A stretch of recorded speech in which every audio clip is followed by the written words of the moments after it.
All right, it is 6:30 p.m. and I'd like to call this meeting of the Community Development Committee to order. While this meeting is being held in person in consideration of the ongoing COVID-19 health concerns, we are offering the option for the public to participate through Zoom if preferred. Instructions on how to attend virtually are included in the City Council calendar item listed on the front page of missionks.org.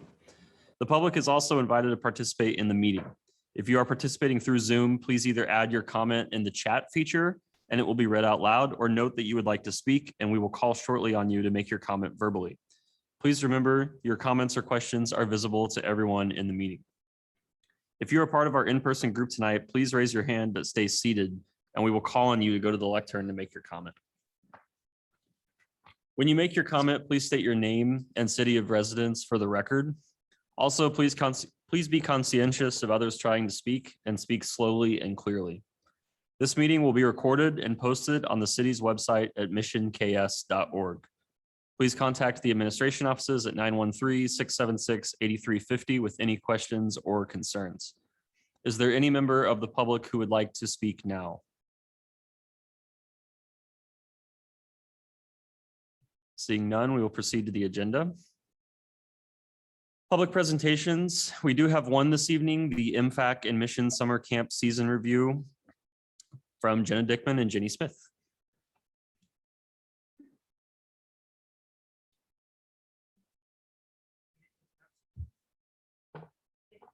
Good evening. So staff has been reviewing the performance and attendance of both the summer camp and the Mission Family Outdoor season. So Jenna Dickman is our aquatic facilities manager and Jenny Smith is our programs and events supervisor. And each of them will be presenting tonight on the challenges, revenue, expenses, and opportunities moving forward at each of their areas of expertise. So Jenna.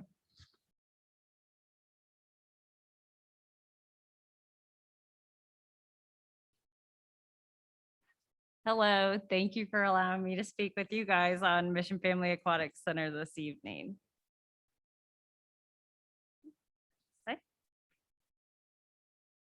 So some of the COVID-19 protocols we decided to put in place was the blended learning training, which cut our interaction time with the lifeguards by a full day. So they went online and did partial training online. We decided to close at 7 p.m. Monday through Saturday. This helped with staffing. We were able to schedule the guards a little more throughout the week. We started out the summer with a maximum capacity of 200 people, and we went ahead and did reservations Monday through Thursday to help during camp times 12 to 4 p.m. No super pool pass. This was a hard decision. With the months leading up to it, we had meetings discussing how we could possibly do it, and all of the cities that were in it, we decided that we just wanted to get one summer under our belt and see how it went. We limited the food choices in the concession stand, so it became more of a snack bar. We weren't preparing any food. It was just more of a grab and go. Dive-in movies were moved to the parks just for more space. We spaced out the lounge chairs and limited the amount of lounge chairs we had on the deck. And then we decided not to hold MoCan Swim League championships. Our focus on cleanliness, we clean throughout the day with a deep cleaning every single night. Next slide. So here's our revenue summary. As you can see, memberships and daily passes went up this year. Concessions took a little bit of a fall, especially because we didn't have the hot food items, the menu items that were heavily purchased in the past. Classes, we weren't able to staff those tan and float, kiddie pool playtime. That was really a struggle. So we weren't able to get those programs in. Rentals, we did okay with pool party scheduling. And then you can see we didn't bring any more money in for Super Pool Pass. Next slide.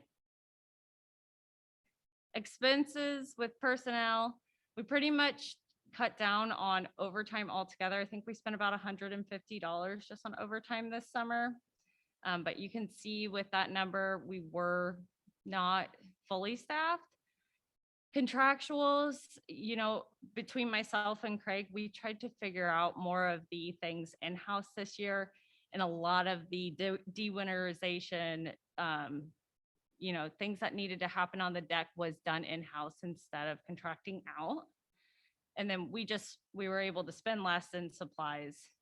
So we had about an 82.7% recovery rate. Next slide. And then this is the visits on memberships. So we went up in both resident and non-resident this year. Next slide. Some of the highlights, we had a new high dive installed because the old one was chipping and cracking. We had to get the crack repair in the competition pool done. We also painted that pool. We hosted Mission Marlins practices and dual meets safely and collaborated with Alyssa to create a plan that we had in place to be able to hold those. We had super low staffing levels, but the staff really stepped up. Most of them were working about 40 hours a week, and they were helping each other out every opportunity they could. It was really nice to see them come together as a team. We had only 2 rainout days this summer, and then the daily fee. So it used to be $6 for residents, $8 for non-residents. We decided to go with a flat rate of $7 just to kind of coincide with the community center. And then we only had a handful of assists. We didn't have to call 911. And I would attribute that to the staff being pretty well trained and being able to spot anything that could become a potential risk. We had 16 seasonal lifeguards transition to our part-time staff. So we're sitting at about 30 part-time staff right now. So I'm really hoping to keep all of them and grow that team next summer. Next slide. Opportunities for 2022. I'm hoping that the high schools do job fairs again because we were able to get a significant amount of applicants in 2019 through those job fairs. And then also the referral program brought in about 80% of my staff. So I'd like to see that come back. We hired the aquatic coordinator the last week of April. So I think having her trained on all of our systems and all of the aspects in aquatics is going to help significantly in delegation next year. Hoping to be able to bring back Super Pool Pass and extend the concession menu. And then obviously being able to staff these programs and start holding special events at Mission Family Aquatic Center again. And then me and Jenny were planning on trying to expand the fitness classes that we're able to do outside. And then I would like to regularly schedule lifeguard classes throughout the summer. Any questions?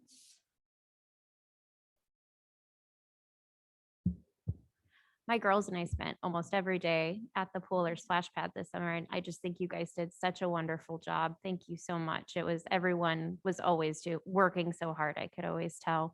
And I think the splash pad that's been open since you guys had to close down during the week has been really helpful. I've seen so many families that are utilizing it during the week. And the fact that that's been free for folks is great too.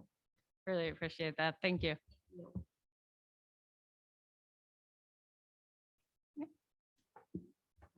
Do you think any of the practices that we put into play for this summer with cutting back on certain foods and things like that, do you think any of those practices will be used next summer because we've learned from them and maybe we don't make as much in this area, but the expansion of like bagged chips that are, not as many hands on things. Do you think those practices will be in turn next summer? Like just having the snack bar in general? Well, I think a lot of your practices, the number of lifeguards, the hours, the way you're so conscientious about, working with the community, some of those practices were really well received.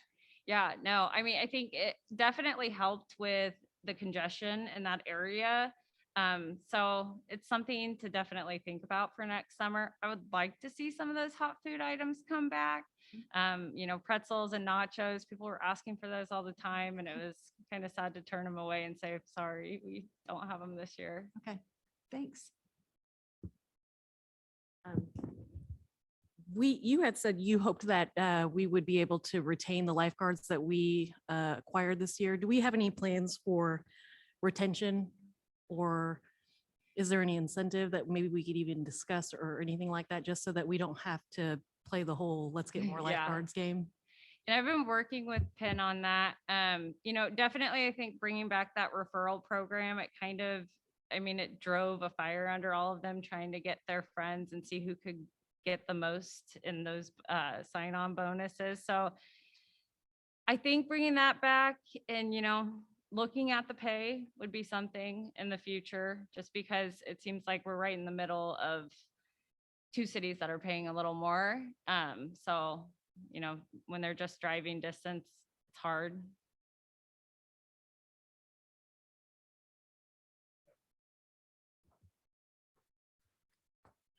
Jenna, thank you for talking to me the other day. Really appreciate it.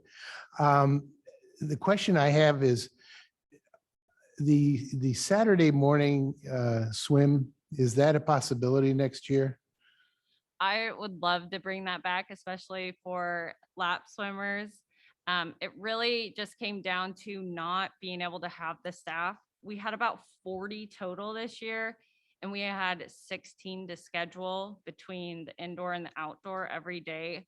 So it really just wasn't doable this year, but I'm hoping by next year we'll be able to gain enough staff to bring those things back. Thank you. There were a lot of people that kept asking about that. Me too. Thank you.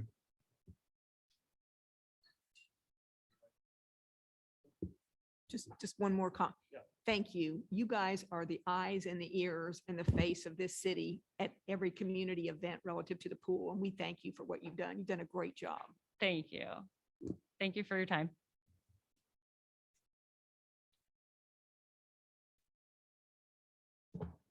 All right, thank you for that. We will now move into our action items.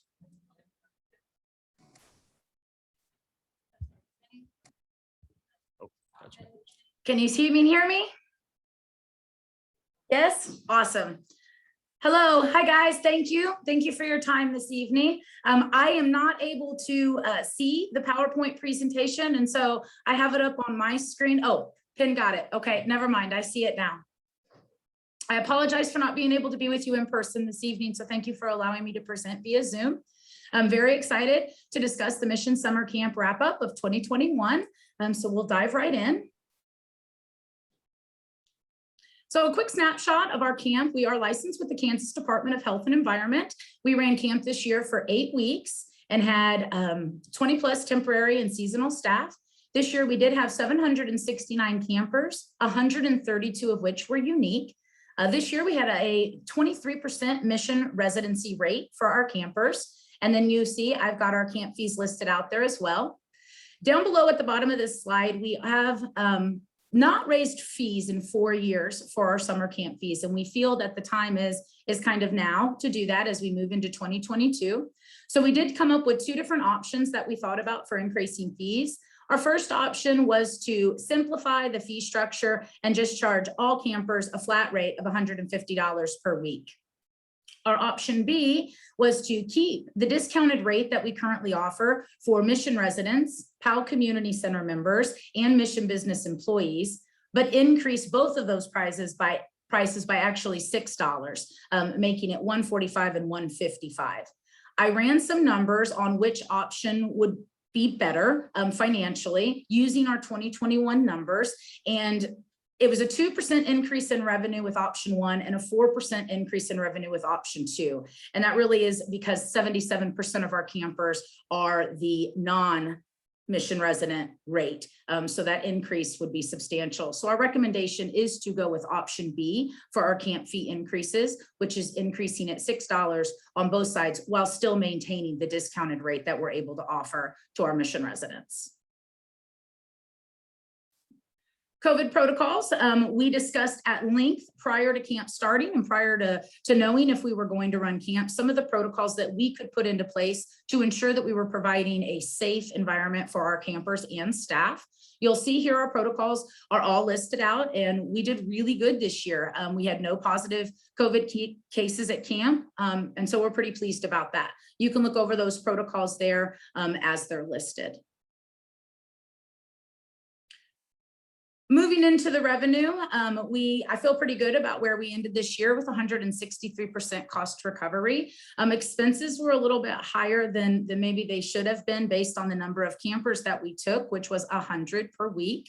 And that was due to some of the additional supplies that we had to purchase to ensure that our campers had separate items to use within their groups. Again, attributing back to those COVID-19 protocols, all groups had their own equipment and their own bundles of stuff that they were able to use to limit contamination between groups. But still very pleased with what our numbers were this year. Expenses kind of listed out here. You'll notice it was a much cheaper year in regards to personnel costs. With having less campers in the building, we were required to have less staff. Additionally, we reclassified our camp counselors this year to be seasonal temporary employees, which did allow us to work them over the 40 hours a week without having to pay overtime. That allowed us to have a few less staff members, be able to work them a little bit more, and keep our personnel costs low. So expenses looked really good this year. Highlights, we did receive a grant from Child Care Aware. They put some grant information out. We applied and we got it. Very exciting. We received $5,208. That grant amount is reflected in both the revenue chart and the expense chart that was listed prior in the presentation. What we spent our grant money on was the purchase of the camp app that we've used this past summer, and then additional picnic tables and a picnic table cart that we were able to ensure good social distancing between our campers. And then even as we move forward, we're able to spread them out and have more seating available. As I mentioned, we had no positive cases this year. So, woo, we are really excited about that. It shows that our protocols in place were good, they were sound, and everyone was following them as needed. The gratitude from campers and parents really made all the work that we do worth it. Everyone was very excited to be able to run summer camp this year after not running it last year in 2020. So just having the campers back in the building and seeing the life that it brings to the facility was wonderful. And then again, the gratitude from actually the campers and their parents to be running it was just, it really makes you feel really good inside. We're very happy to say 3 of our camp staff have continued on with employment for year-round employment in the facility in some different roles. So we always like to see that. Some of the changes that we're looking for 2022, I'm going to talk about a couple of the challenges that we found that we had. A major challenge we had this year was staffing, and it was recruiting staff and then also retaining staff. It was just a really hard year for that. And so an opportunity that we see is an increase in the staff pay that we offer our camp staff. We've looked, and if we go ahead and we increase those camp fees, we see an opportunity to increase the staff wages without negatively impacting the bottom line of camp. So we think it can be done.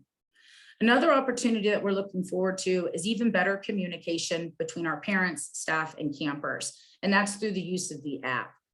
One of the things we found this year as we were going through the app that we purchased is that it didn't have some of the functionality that we really wanted or that we were really looking for to have.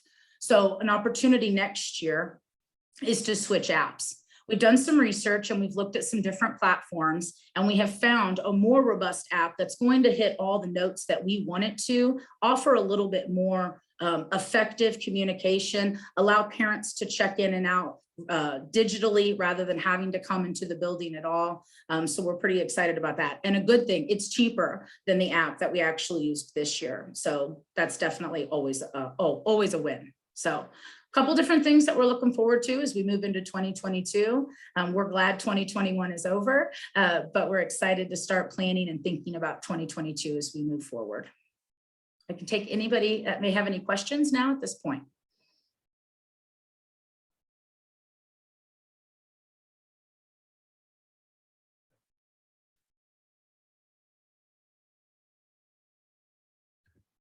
Hi, Jenny. Hi, Ken. Hi, I Councilman. just want to say thank you for all the work you did. This is really great. Great report. Really appreciate it. Really appreciate all the work that you guys do. Thank you. Thank you. That was very nice. Thank you. Hi, Jenny. Hello. I had asked during the PRT meeting about the scholarships that we make available, and I was just hoping that you could share a little bit about the number of applicants we had for that this year, and if the need is greater to allow for more scholarships for next summer, and if we can make that a priority for any campers that are needing that. Thank you. Sure. Sure. I appreciate that question. Yes, we had 5 campers who applied to be a part of our scholarship program, and we allowed all 5 of them to go ahead and participate in our scholarship program. So we're pretty pleased about that. We have had some discussions regarding the scholarships and regarding how much of a discount we would like to offer. We've really thrown around a couple different ideas, and we've kind of landed on, we think a 50% rate is probably about as low as we could go for a summer camp fee, mostly for buy-in for parents. Sometimes when you throw it in a lottery and you have a lot of people applying for that scholarship and it's free, they don't always use it. Or I would hate to have to turn any of our prior campers away. An idea that I did think about, Hillary, though, was getting a couple sponsors to potentially sponsor our scholarship program and fund it. So we don't subsidize it at all, which currently we do. We subsidize a large portion of our scholarship program.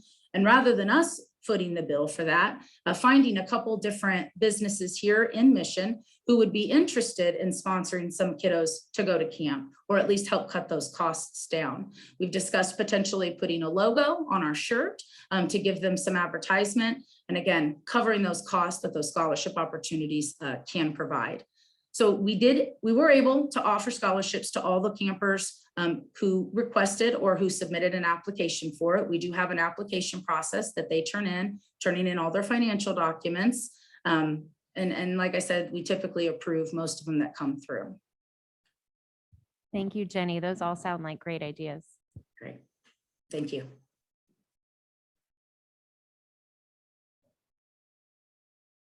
I think that takes care of it. Thanks so much for presenting.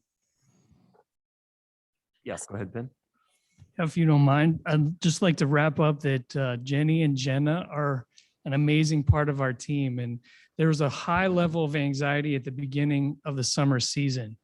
I know we spent countless hours, weeks, follow-up emails, just discussing the what ifs, every scenario, and trying to create the plan that mitigated as many of those question marks as possible.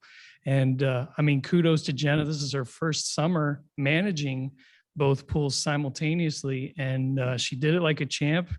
We threw a curveball and said, you can't have every number of lifeguards that you want, and you can't do it with overtime, and you've got to change your concession menu. And the list went on, and she every day came with a smile, trained up her team. Couldn't be more proud of the fact that our assists and saves is so low. And the exposure to risk is so high, and to be able to do that consistently day in and day out, they deserve a lot of kudos. And the same for Jenny and her team. 100 children throughout the facility, being able to, with a clear conscience, say that there were no positive cases and that our protocols were followed reflects very well on their ability to lead a team and keep them all motivated when things could have gone a little bit differently. So a couple things. Just wanted to recognize that the presentations were uploaded into the packet, so you can reference them as part of anything you would like to share as your ward meetings maybe. And then we had discussed pay review throughout the course of the summer. We reached out to different municipalities.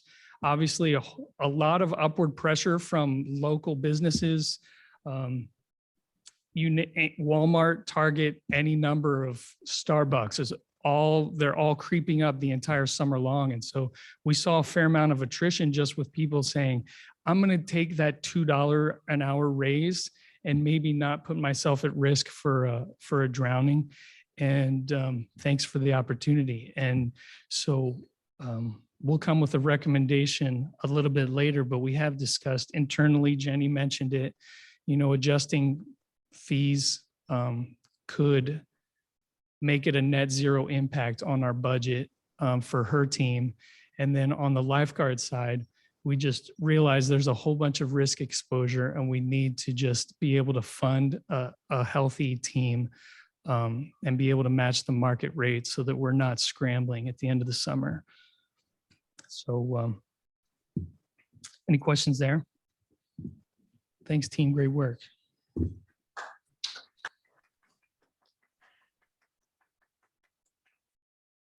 Thanks, Jenna and Jenny, for that. And thanks, Ken, for that nice rundown at the end there.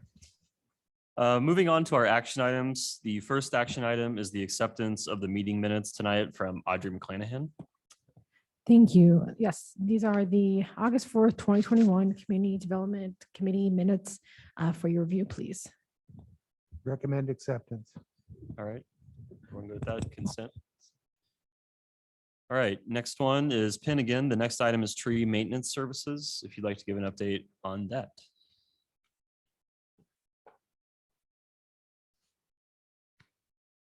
Thank you.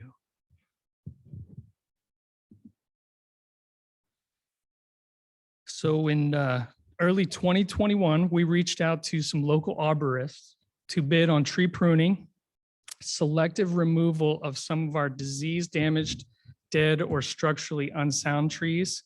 And then we walked through the parks with them. And so the parks we walked through, Broadmoor, Streamway, Anderson Park, and then the KDOT right-of-way that's just south of Countryside, so the northern side of Shawnee Mission Parkway.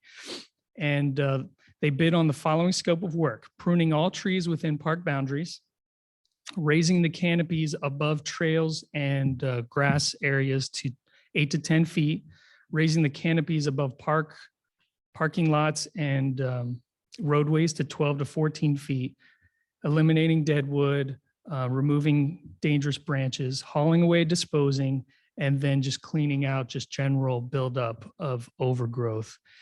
And at Anderson Park specifically, they discussed a removal of one of the trees that's on the corner of City Hall as you're entering in the parking lot to the MFAC, and then a plan for mitigating some of the damage, root rot, other elements that are affecting a couple of the oak trees on the perimeter. So we really considered two different options. The first was to bid every 2-3 years for a contract with a certified arborist to prune and thin out some of our growth, and then have our public works team haul away that debris. And then the second option is building a longer term commitment with an arborist who has a vested interest in kind of the overall health of our tree canopy, and building that through the duration of a contract so that there's more accountability, there's less question marks on who's responsible for what. And then if worst case scenario, we have someone to call when the need arises to help us in a pinch. So while we're continuing to evaluate which option we prefer, there's immediate attention that needs to be brought to the parks that I had listed earlier. So we are recommending that staff approve a contract, or that council approve a contract with Arbor Masters in an amount not to exceed $23,749.09 to take care of the more immediate trimming needs at Broadmoor Park, Streamway Park, Anderson Park, and then the KDOT right-of-way, northern side of Shawnee Mission Parkway. And the funds would be paid for that, had been set aside already in the tree and shrub maintenance line item in the public works budget.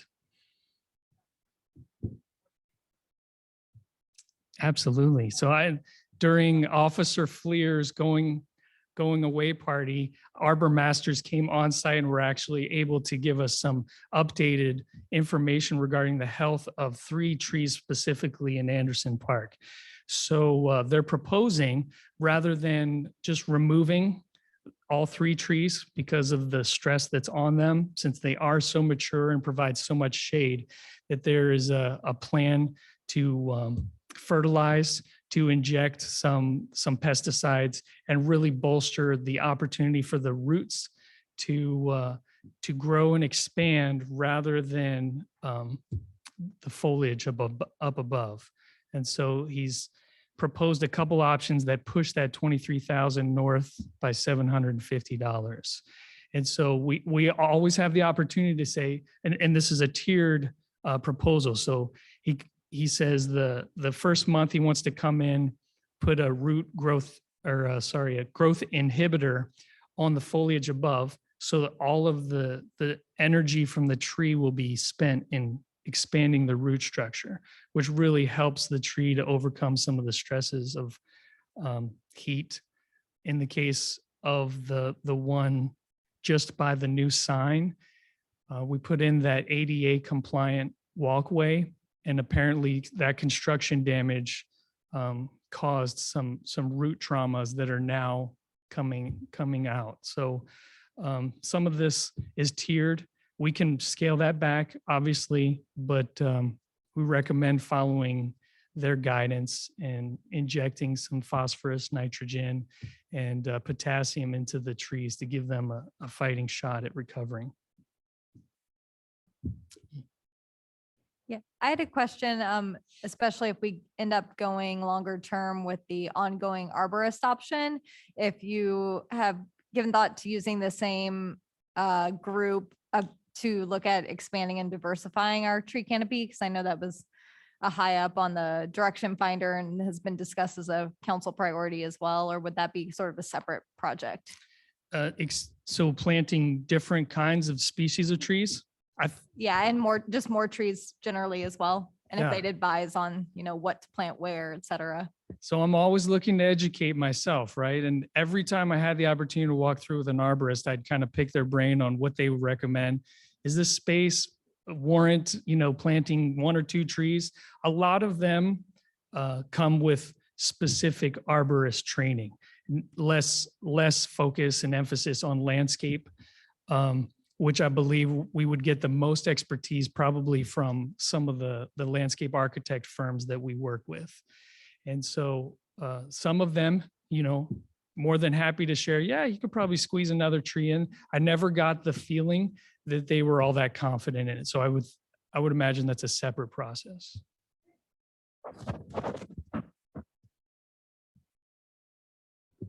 Penn, I just wanted to say thank you for including the KDOT right away.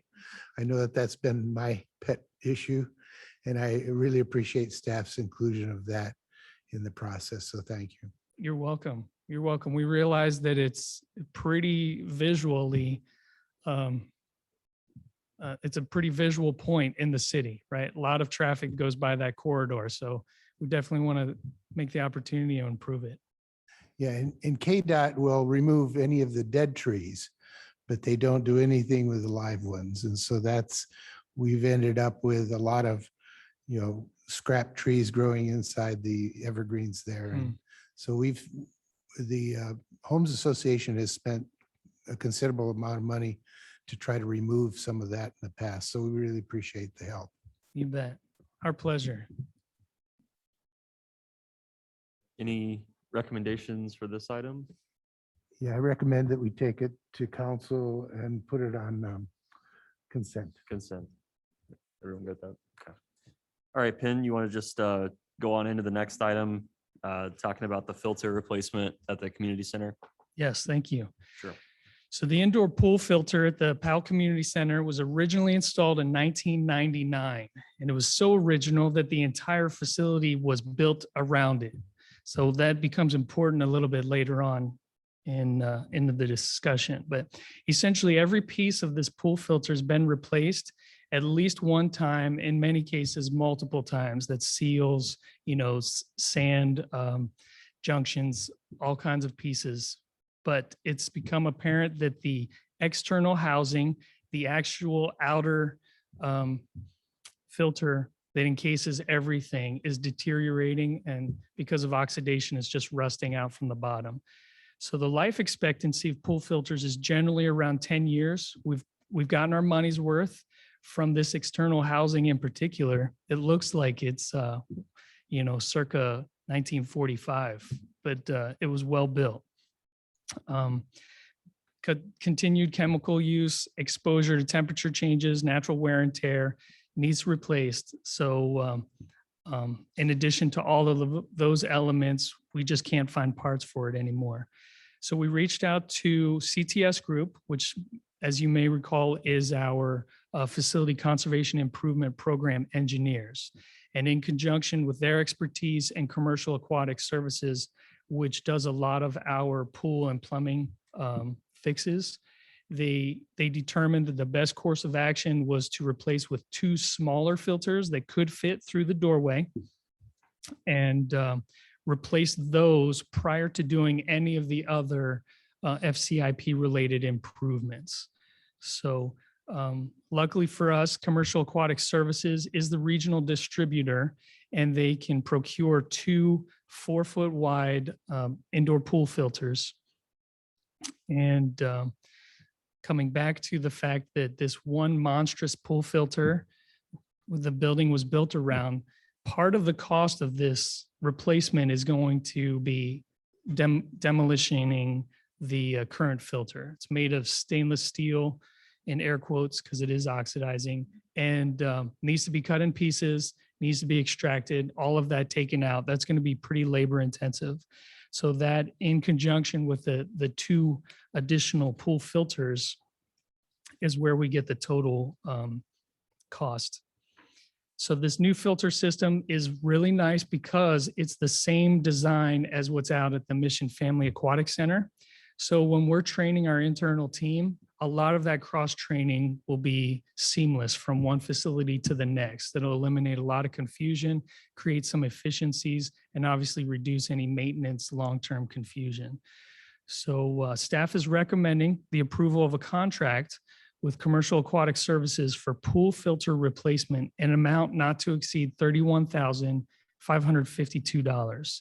And that's just for the 2 filters and shipping. The contract with MMC Contractors for filter demolition and new filter installation in an amount not to exceed $19,350. And initially, this was planned to be done in conjunction with the Facility Conservation Improvement Program, but it could not be included in that program because there's really no energy savings that's derived from a pool filter system.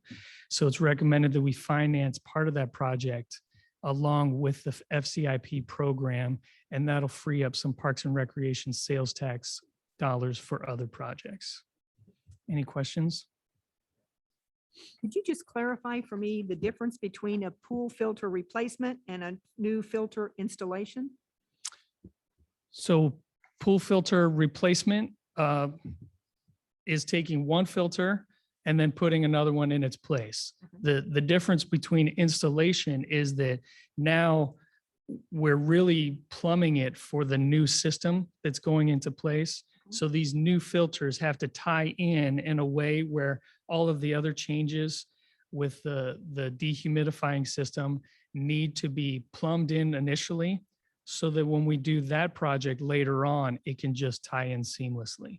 So there's more work on the front end so that it's easier on the back end. Thank you. Yeah, hi, Ben. I just had one point that you might want to clarify on the warranty with MC. On the first page of the proposal, it has a 1-year warranty on their labor. And on the second page, it has a workmanship warranty of 30 days. So you might just want to check and see Okay. which one applies. I appreciate that. So from what I've understand and how we work with MMC, they do a final walkthrough. And then it's during that opportunity, you have a chance to correct workmanship type issues, and that gives them 30 days to correct the issue. But in everything we've done with them, they've been very responsive to that 1-year accountability. I was just wondering what the available budget and line item code is here if we're financing it with the FCIP. Is that money that we won't end up using or pulling from that particular fund? Yeah, the $60,000. So that is money that would have gone towards things like repairing or replacing carpet or buying new chairs or tables. So if we're not using it for those types of, if we're not using it for the filter, then we can use it to replace the carpet and chairs. the question is that when we look at the FCIP financing proposal, which is included on finance and administration, we were able to incorporate this component as well within the estimate for debt service that was previously anticipated in the budget. So we're able to manage all of that without an impact on that financing structure. Excellent. I'd recommend that we take this to council on consent. All right, is everybody good with consent on that? All right, thank you, Finn. Laura, are there any department updates for the community?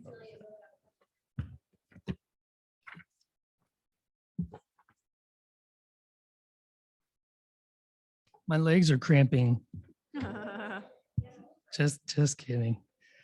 So we just came out of our 2-week closure for maintenance, and I'm more than happy to walk you through some of the improvements that we accomplished during that shutdown. But kudos to our entire team for not only helping with each of the maintenance items, we saved a significant amount of dollars just by being able to bring in some more expertise internally. In the case of Craig Donner specifically, he had a lot of just general handiness skills that carried us through a lot of these projects. And then signage looks amazing. Our team got trained on myrec.com, which is a new registration platform, and then still had time to, help out with some of these maintenance projects like grouting and cleaning. So kudos to them. It was amazing team effort. And then Waterworks Park public meeting is coming up next week. This is for the conceptual redesign that we would like to introduce to the Waterworks community, Waterworks Park neighborhood. And that's going to be Tuesday, September 7th at 6 p.m. here at the community center. And I'll send a reminder email. It's also posted on Facebook so that we can get an idea of roughly how many people are interested in attending. We've also mailed out flyers to 140 neighboring residents. So we anticipate that it'll be a pretty good turnout. Thank you. I just have a comment. Just quickly, you have a phenomenal staff, but I want to recognize one specific individual who, when you walk in this door, has a smile on his face. And I asked specifically, well, what would you be doing during this time the community center's down? He says, I'm scrubbing all the railings and the stairs in between to make sure, and that's Dave Rockers. And he's an amazing employee, always kind, always greets people with a smile. So he's done a great job. Yeah, I agree. And that handrail, as you're coming off of the elevator to go upstairs, is silky smooth. So Dave did quality work. Thanks. Sounds like I may need to recruit him from the Public Works Department. So just a quick update on the 2021 street project. Like any normal construction project, I get a schedule and then it changes. So I can't give you specifics on the patching yet, but right now we've completed the curb and gutter in Mill Haven on Dearborn and 63rd Terrace. Looks really good. They're working on the curb on 53rd Place right now, and they're also working on the sump pump, moving those back from the curb and putting in the drain pipe. And so they've got one side of the road partially done with the curb. I don't know exactly, but I believe that next week they're going to come back in and start doing the storm tops in Mill Haven. Then they'll start the patching and the UBAS, but I don't have an exact date. I'm trying to keep them moving. I know it looks like you start here, then they move here. And so where did they go? But they're kind of just working their way through with different contractors. So I will get an update on the patching, but I think that they're ready to go on that soon. So far, I think the no parking has really worked well. I haven't really had anybody complain about it. So I think it's a good process and our subcontractors are doing great. And so pleased to see the work in progress. Kim. Celia, I have a question. I noticed that, where those little Martway buildings are that are over here, they look like Pizza Hut buildings. Behind there, it looks like someone has rammed the fence along the canal on two sides. I don't know if you knew that had happened. And I don't know who's responsible for that, if the city is or who has responsibility for reinstalling those or putting them back up again. I think Hillary had pointed out the fence, unless it's even worse now, but I don't really know whose it is, but since it's right on our channel, I think unfortunately we're going to have to fix it. We were going to try to see what we could to piece it together. It's going to be really expensive to hire and get somebody in there new, but this fall we were trying to see if our guys could get in there and try to, patch it back together. Yeah, it looks like someone actually drove Oh, from okay, I the haven't seen parking that. lot Oh, on both sides of that building okay, and pushed them in. okay.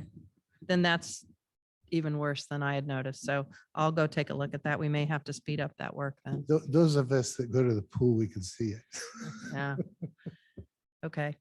I also got plans for the 2022 street projects today, 3 of those. So I'll be working on those. And I know there's a neighbor in Outlook Drive that's been calling me because she has some drainage concerns. So we'll be working on that.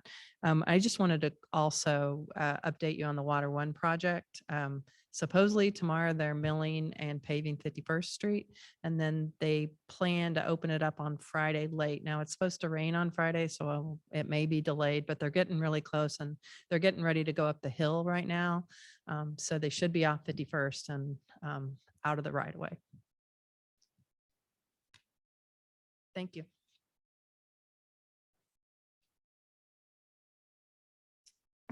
And then lastly, I have just a couple of things. I have been working with Rebecca Galletti, who's our government representative with Evergy, for some updates on both system infrastructure improvements, tree trimming plans, what was done in 2020, done so far or planned yet in 2021, and then scheduled for 2022. I would like for her to come to make a presentation to the council on those issues. And so my question to you is, would you prefer to have that at your September 15th city council meeting, or would you like me to invite her to our October committee meeting? Do you have a preference? Council meeting? Council meeting? Okay, I'll see if she's available. If not, would your preference be to look at the October council meeting? Okay. And then just very quickly, because I know we have a lot on the Finance and Administration Committee agenda, but hopefully most of you received your special mailer on the sales tax election this week. Thanks to Crux and Emily for lots of hard work. I think we put one at your place as well, if you haven't seen it. We did this printing and mailing very cost effectively and cost efficiently, went to every household, single family and multifamily in Mission. And we've been getting calls and taking calls. So if you have questions, we certainly have some extra copies of these if you are attending any events and would like to share these. The magazine was also delivered this week with a direct link in that article to the information on the website. We're seeing good traffic on the website, including people spending upwards of 7 to 9 minutes on this webpage, which tells us they're really taking the time to understand the issue. We're pleased about that. A reminder that we will have our town hall meeting in advance of our September 15th city council meeting. An opportunity, and ballots could start hitting mailboxes as early as today. We expect that most of them will start arriving after the Labor Day holiday, so next week. And so we'll be getting some information out via social media as well, reminding people who, if they didn't receive a ballot and are a registered voter, what the process is to secure that ballot. And ballots will be due on the 21st at noon. And that's all I have for department updates this evening. Debbie? Compliments to the staff for that great brochure. It was very informative, and it was really easy to read and very informative, interesting too. So I thank the staff, everybody who worked on that. It was really good. You're getting some really good feedback on it. Thank you. All right, it is now 7:20 p.m. and with no further discussion, that concludes the meeting of the Community Development Committee. Again, this video will be made public on our website at missionks.org. Thank you.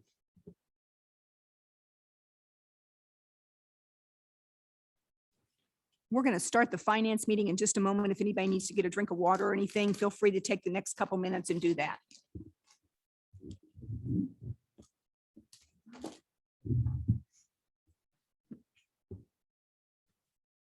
Laura, the video was very good.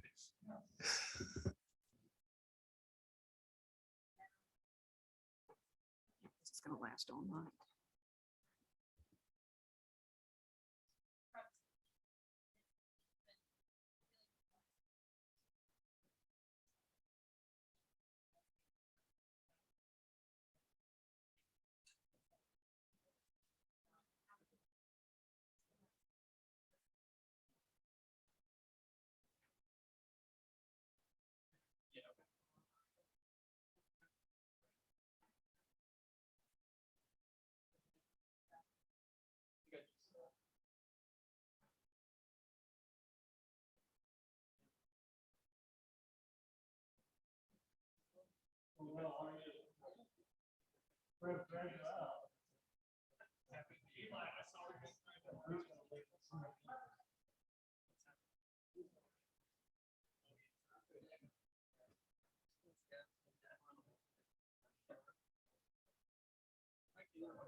I think we'll get started now for the Finance and Administration Committee if we're ready to resume.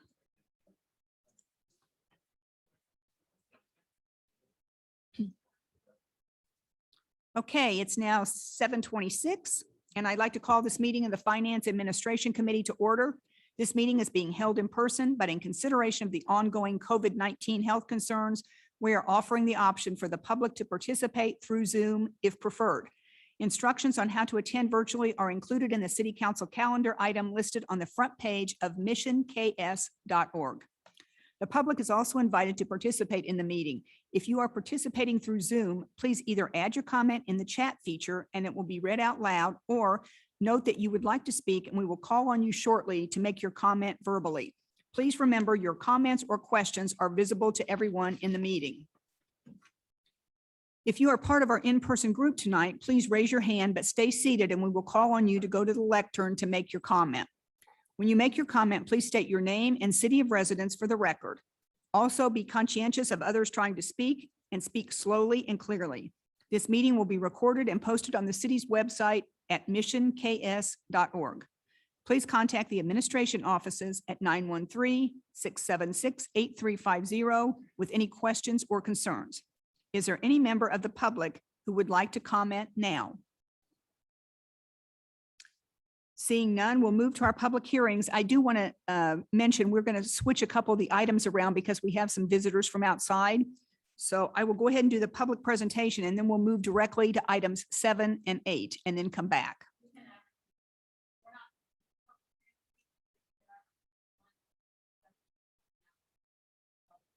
Okay, let's do that. Okay, let's start with item number 7. We have a resolution which communicates the city adoption of a master capital improvement plan and the intent to proceed to finance certain improvements, specifically the street light program. And that would be Laura Smith. To get to the right page. Okay, thank you. And Kevin Wempe with Gilmore and Bell is here in person with us this evening, and Bruce Kimmel is joining us virtually. So as we go through these next 2 agenda items, if you do have questions, they are available as well. So the council will recall that back in June, we passed Charter Ordinance number 32 that was necessary in order to allow us to proceed with issuing general obligation bonds to finance all or a portion of the cost of updating our streetlight network to and converting the streetlight system to LED. You'll remember, I think Kevin shared with us at that time that under state statute, we have specific authority to go finance certain types of improvements. Streetlight network is not one of those without going through this other process. So council adopted Charter Ordinance number 32. It is currently next week, its 60-day protest period will expire, and it will then become effective. And so as we move into our city council meeting on the 15th, that ordinance will be in place. This resolution, so as a part of the steps required to finance that streetlight network, the city council has to review and adopt a master capital improvement plan, which would include those improvements. So included in your packet this evening is a master plan, which for the street, the street stormwater and parks and recreation generally mirrors the CIP document that we've been reviewing through the budget process. We've added in the Parks and Recreation program all of the FCIP improvements specifically in 2021.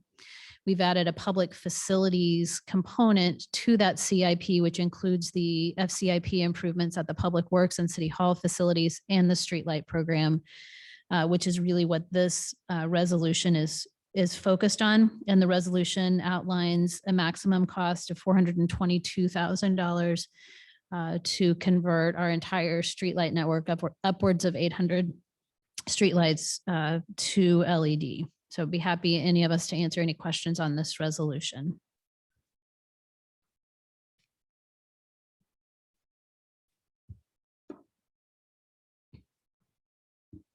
Sure, go ahead, Ken. Yeah, do you want to go ahead and recommend that we go ahead and move this to council regular agenda?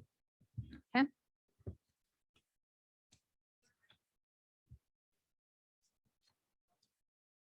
I don't know, Kevin, do you have anything to add?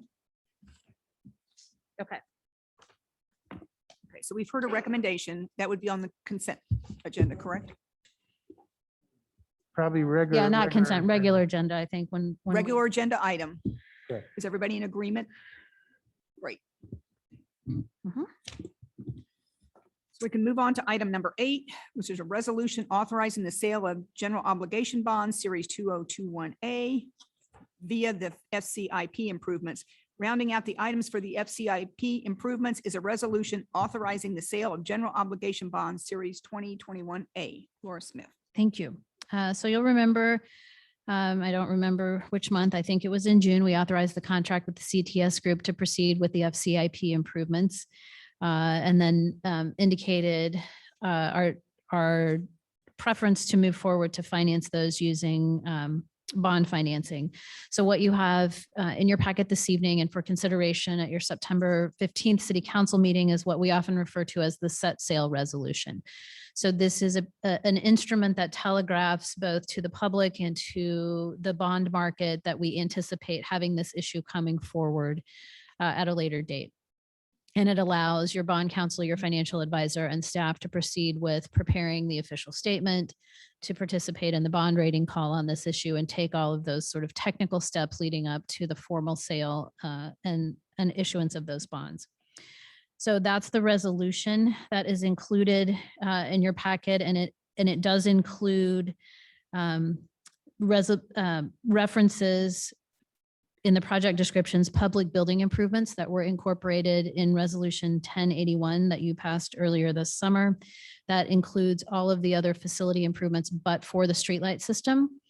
And then we will call out the streetlight program and system separately following passage of that resolution, which we just considered, which is why you see the blank for that item. Included in your packet is a pre-sale report that was prepared by Mr. Kimmel, the city's municipal advisor.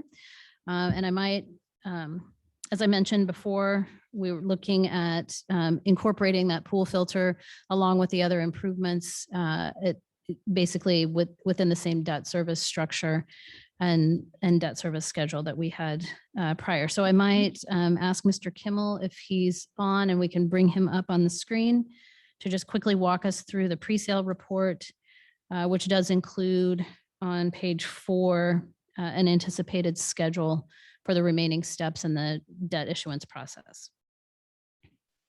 And there he is. Good evening, everyone. Bruce Kimmel with Ellers. It's nice to be with you. That was pretty slick, going from an audience member to a panelist. So as Ms. Smith mentioned, this is a pretty straightforward financing for the city's planned FCIP projects. We are looking at an estimated par amount of the 2021 A bonds of $3.4 million. I'll just hit a few of the high points.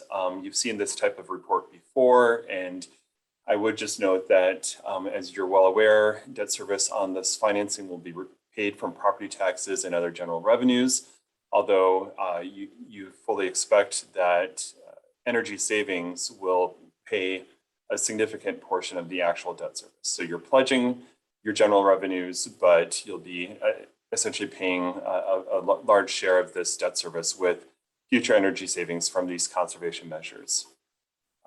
We also mentioned the authorization resolution that Laura mentioned.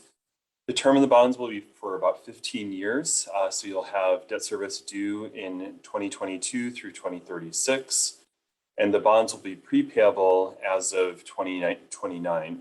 So about 7 years from the first payment date, or 8 years from the issuance date. We will be discussing the city's rating with S&P as part of this bond issuance process. As you know, you're rated AA+, which is an excellent rating, and we don't see any indications of stress on that rating. I talk with S&P pretty much every week, if not multiple times per week, and based on those conversations, I think Mission will do just fine with an affirmation of its existing rating. We will be doing a competitive bond sale, as the city has normally done on this type of transaction. And you might actually see the final par amount be a little bit less than 3.4 million because of the premium pricing that is very common in today's bond market. So essentially, the winning underwriter will be offering to pay you more than $3.4 million for these bonds. But because we know exactly how much you need to fund the FCIP program and the pool filter, we'll use that net premium to reduce the size of the bond issue. I would note also that the city actually has 4 bond issues outstanding that are eligible for refinancing, but you only have, I think, 2 years left on each one of those. And so we tried a number of combinations to see if we could roll in refinancing along with this new money to save the city some additional money. And unfortunately, because your remaining debt is so short, it just didn't make sense to do that. So that's why you see this as solely a new money issue. The good news is that your interest rates on the existing bonds are so low that it really precluded a refunding opportunity. So it's a good problem to have in some ways. I won't go through any other of the details about arbitrage and continuing disclosure. And I would just note on page 4 We're here tonight to review the pre-sale report. You'll actually be approving the resolution on September 15th. The week of October 4th will be busy with distributing the official statement and talking with S&P. And then we'll look to take bids and come to you on the evening of the 20th to award the sale of the bonds, with closing in the first part of November. The last thing I would note is on the following pages, you can see the estimated sources and uses of funds to fund, again, the CTS contract and then the additional costs for the pool filter replacement. And if you go on to the next page, you'll see the estimated debt service. We did inflate these rates a little bit over current market rates. And you can see that given those estimated rates, debt service is almost right around $250,000 over 15 years to repay this debt. Does anyone have any questions for me about the pre-sale report? Yeah, hi, Bruce. I don't know if this would be for you or for Laura, but I know our general policy is for issuance of 10 years, but we've talked before about why it might make sense to extend that here. And so I was just wondering if one of you could clarify that for the public and why 15 years makes sense here. Do you want to take that one, Bruce? Well, sure. I know that CTS's contract really shows savings over a longer time period. And so because you are really trying to pay as much of this debt service with those future energy savings, we felt it was appropriate to go out 15 years with this financing. Also, interest rates right now are relatively flat across the yield curve. And what that means is in terms of interest rates, you really aren't paying significantly more to go out 15 years versus a 10-year term. So for both of those reasons, we thought that this was an efficient structure. Anybody else? Great job, Bruce. Great overview. We always enjoy the relationship the city has with your firm. You do a great job in explaining things and breaking them down. Thanks. Thank you. Laura, do you have anything to add on this? I do not. Just, I would go back and highlight, I know that Mr. Kimmel talked about the energy savings or the portion of the debt service paid by the energy savings, but just a reminder that those energy savings are guaranteed as a part of the CTS contract for the first 3 years of the project. Thank you. Okay. So rounding out the items for the FCIP improvements is a resolution also authorizing the sale of general obligation bonds series 2021A. Do I have a recommendation to take it non-consent? Recommend Great. non-consent. Okay, thank you. Okay, let's go back. I don't see Brian. Is Brian here? Okay, great. Tonight, we'll review the public hearing materials and process for the upcoming hearing to be held on September 15th. There's no hearing tonight, but I'd like to ask Brian Scott to please give us an update on the process and the requirements of the state statute. Okay, thank you, Madam Chair. We have a little bit of a wrinkle in how we do the budget this year, and that wrinkle is Senate Bill 13. So I can remember when we were all still meeting via Zoom, I think sometime last winter. And at the end of one of the meetings, someone kind of lamented, we never have any citizen participation. The crowd always seems so thin. And Councilman Schlossmacher said, if you put a tax increase on the agenda, you'll get a full house. And that's exactly the intent with Senate Bill 13. So they've established a new way of establishing a mill rate, they being the state legislature. They came up with a formula for establishing what they call a revenue neutral mill rate, which is basically a ratio of last year's assessed value divided by the estimated assessed value for this year. And that's expressed in terms of a mill multiplied by 1,000 to get you that number of 16.30 is what we have for our revenue neutral rate for the 2021 tax year, which is funding the 2022 budget year. Senate Bill 13 allows a taxing jurisdiction the opportunity to exceed that revenue neutral rate, but it has to hold a public hearing to do that. And here's the qualifier. It has to adopt a resolution at the public hearing. So you can't have like a public hearing tonight and adopt the resolution 2 weeks later at the regular meeting. It has to be adopted at the public hearing if that's what the city council wants to do. So with that said, we will have the public hearing at the city council meeting on the 15th. We can have a public hearing for the whole package. So that would be the missions budget, the 2 drainage districts. And we can adopt the 3 resolutions. We'd be adopting a resolution for the city of Mission, as well as one for each of the drainage districts, and they're separate resolutions, and those are in your packet. And then we could adopt a resolution, kind of adopting the budget like we've always done traditionally. But that's kind of the loophole, and we thought it'd be good to sort of take an opportunity to kind of stop and explain that before we got into the process in a couple of weeks. So. Thanks, Brian. Does anyone have comments or questions for Brian? Yes. Go ahead, Ken.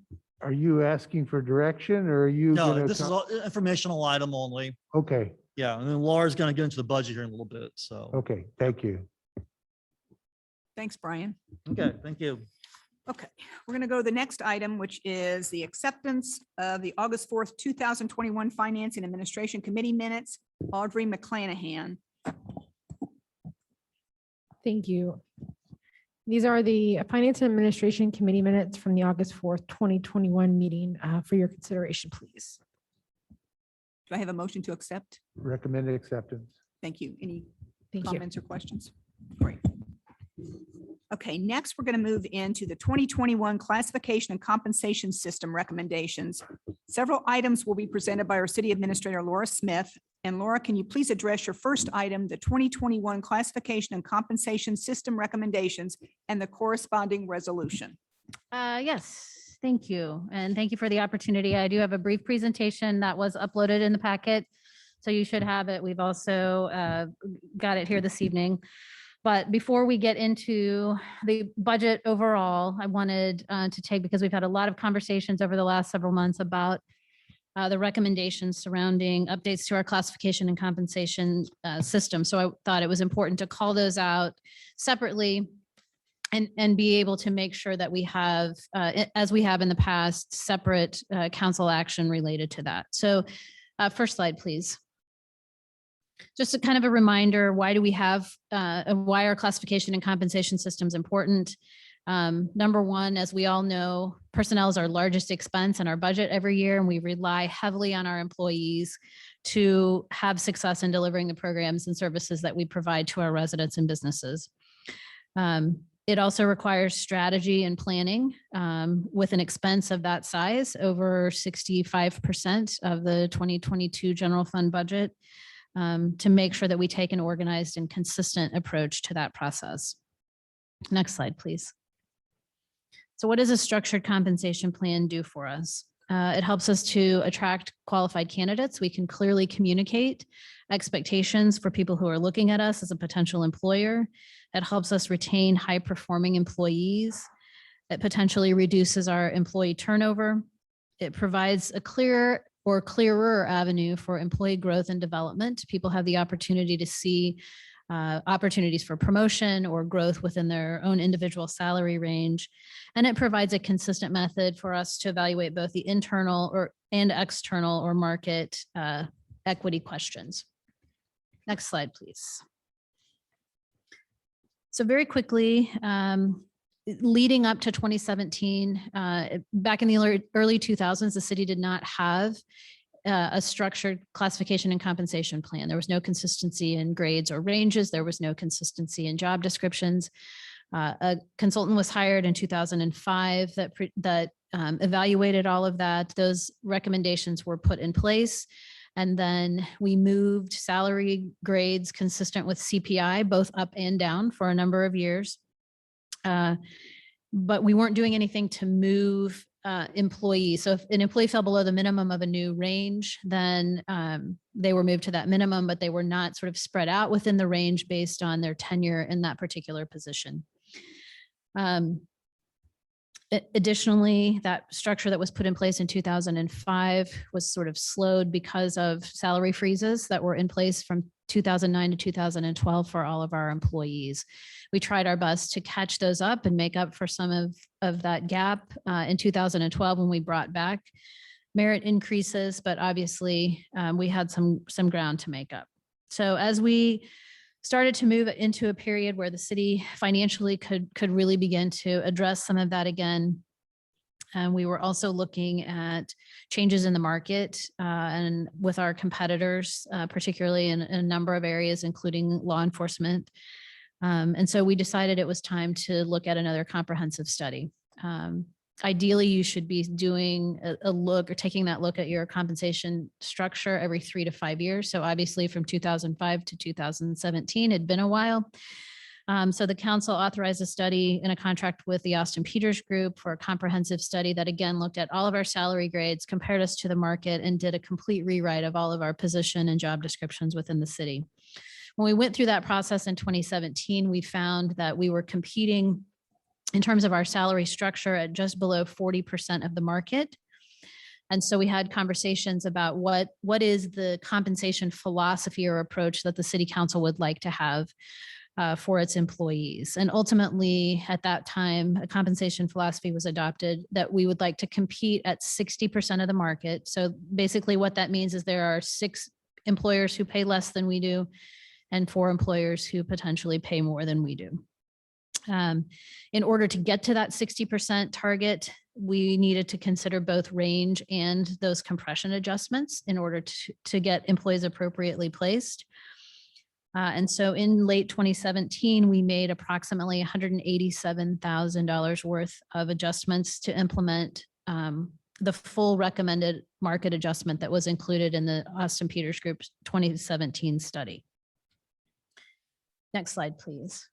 So fast forward to 2020 and 2021. Originally, we had planned to look at that salary structure in early 2020, but we put that on hold because of COVID-19. We restarted that process again in the fall of 2020, particularly in light of the fact that we thought we had the potential to get some of the American Rescue Plan Act funding to help restore some of the revenues that had been lost throughout the course of 2020. We asked Austin Peters Group at that time to evaluate both a 50% market position and a 60% market position.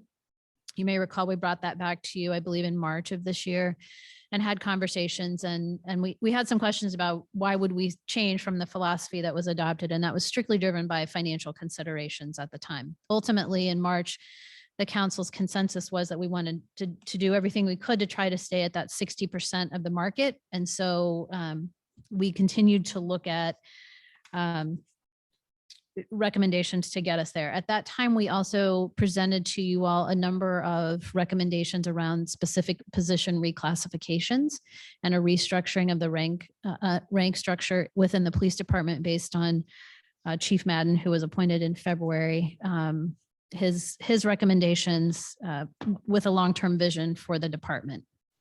So we wanted to do all of that. Our intent, and I think we tried to clearly communicate that back in the spring, was to get the direction as we moved into the budget process. We weren't ready in March or April or May to implement those. And so we have done that. We've looked at working all of these processes and direction and decision as we've put the revised 2021 and recommended 2022 budgets together. So next slide, please. So what are our final recommendations for 2021? And these are the things that I've tried to capture in a resolution. I felt that it was probably cleaner from a public communication standpoint and communication with our employees if we captured those philosophies and those goals and objectives in a resolution. So first recommendation is to affirm maintaining that compensation philosophy at 60% of the market.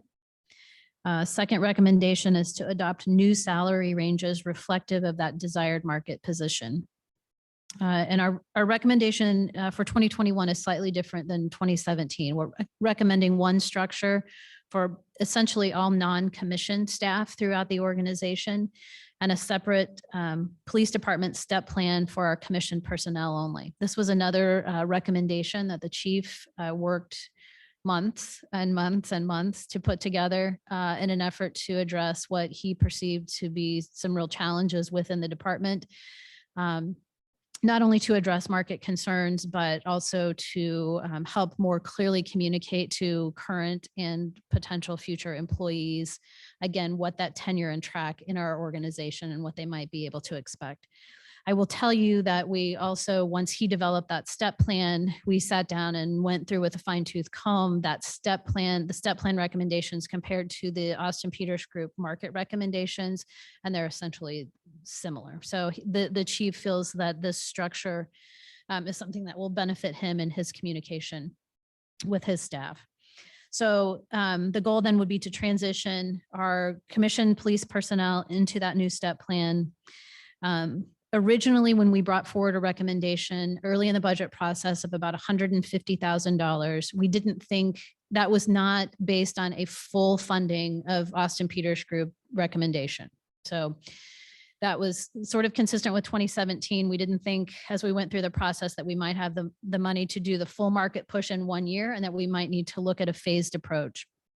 As we've gone back and looked at this, and as our budget situation has continued to improve both on the revenue and savings and in the expense side, along with attrition, changes in position, quite honestly, the changes in the rank structure when we were able to actually take that new rank structure and plug in these increases. Our recommendation for 2021 is to fully fund that market adjustment. I also aged the Austin Peters Group market data. Originally, that number was based on implementation at November of 2020. I aged that to November of 2021 as well. So unfortunately, what sort of all of that mixing and evaluating doesn't allow us to do is for me to very clearly point to, here's the exact difference between the $150,000 that we recommended in May and the $220,000 that we're recommending now, because we've had changes, and that's an impact to salary and benefits. So again, as we've had turnover in positions, we've had changes in level of benefits that employees enroll in, and a whole variety of things that go into that mix. But we have a very, I think, well thought out and sophisticated process each year in projecting salary and benefits. And so we've plugged in and replugged in all of these new recommendations and feel like not only is this doable within that $220,000, but it is sustainable for the longer term.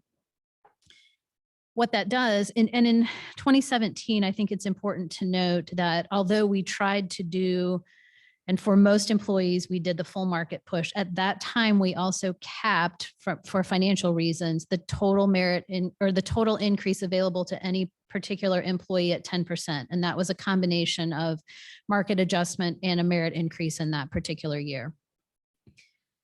Our goal was to try to get people pushed and placed as appropriately as we could within that market structure. In order to do that, that means that most people are getting more than they would get with that combination of the market adjustment and merit. So one of our recommendations is if we are going to fully fund that market adjustment from the Austin Peters Group study, aged to November of 2021, that any employee who's not who is receiving a market adjustment, not receive an additional merit increase for 2021. That cycle would pick back up for those employees in 2022. As we know with any market study, we do have, when we go into this process, employees that are already placed appropriately within their salary ranges from a market perspective. And that happens for a variety of reasons. Oftentimes that's someone who is a new hire. So they've been hired more recently in the process.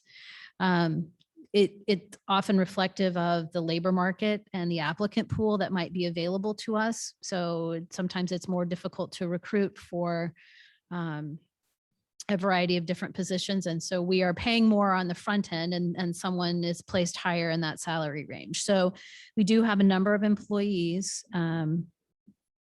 who 19 out of the 68 current employees that we have that are not slated to receive a market adjustment.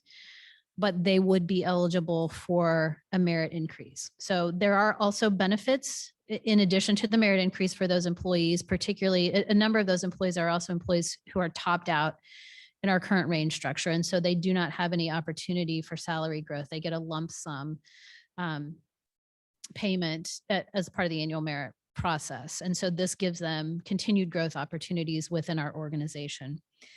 So we would process those annual merit increases for any employee not receiving the market adjustment, and that both our market and merit adjustments would be effective with the October 1st, 2021 payroll, which is about almost 2 months sooner than our typical merit or implementation schedule.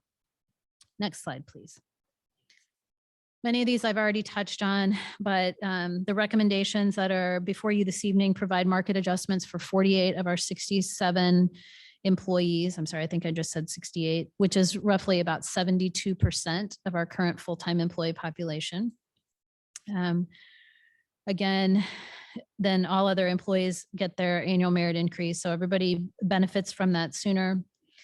That implementation cost of $220,000 actually gets spread between both the 2021 and 2022 budgets, but is sustainable, provides for sustainable personnel costs into the future. In many cases, you may look at some of the department wage and salary line items if you compare them back to previous budgets, and some go up and some go down. And again, that's based on a variety of factors. It transitions the commission police staff to a structure that we believe provides a clear direction for future salary growth and progression. And again, provides that avenue for employee growth and development for those who may be at the top of their current salary ranges. So next slide, please. I did want to highlight because this does represent some changes from what we've presented to you in the past, as well as some things that have been communicated in employee meetings throughout this budget process. Again, I think all are positive, but I do want to just be very transparent in communicating what those are. So changes from the previous discussion is the addition of the separate step plan for the police department, a full market adjustment with no merit rather than a partial market adjustment and merit. The average market increase for those employees who will be receiving one is about 14.35%. So very significant. I will tell you that benefits, there's no one on the leadership team or in the higher level management positions who will be receiving a market adjustment. So the market adjustments are going where they need to go in our organization. Leadership team and others who don't get that market adjustment, again, will have merit increases reflective of that. We're recommending implementation at one time rather than a staggered implementation schedule. In the past, we felt like it was important to illustrate for the employees kind of the separate impacts of a move to range minimum, a market adjustment, and the merit increase. I think with where we are, just in terms of looking at retention and the difficulty that we're having in hiring and generating interest in positions that we have, that being able to do this all at one time in advance of any changes to our benefit program is something that will speak much more loudly to our employees than a staggered approach. And then again, we think it provides some clarity and direction in our ongoing recruitment and retention efforts. So next slide, please.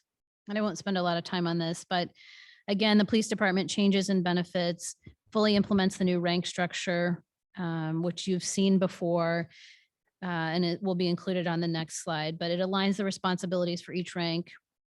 We think more clearly, it creates natural professional development to prepare employees for leadership positions in the future, and it improves ownership and accountability at each level. And then the adoption of the new pay structure for commission personnel. Now, we have done some surveying of other cities, particularly in Johnson County. It's not uncommon for a police or public safety entity to have a separate pay structure or a step plan.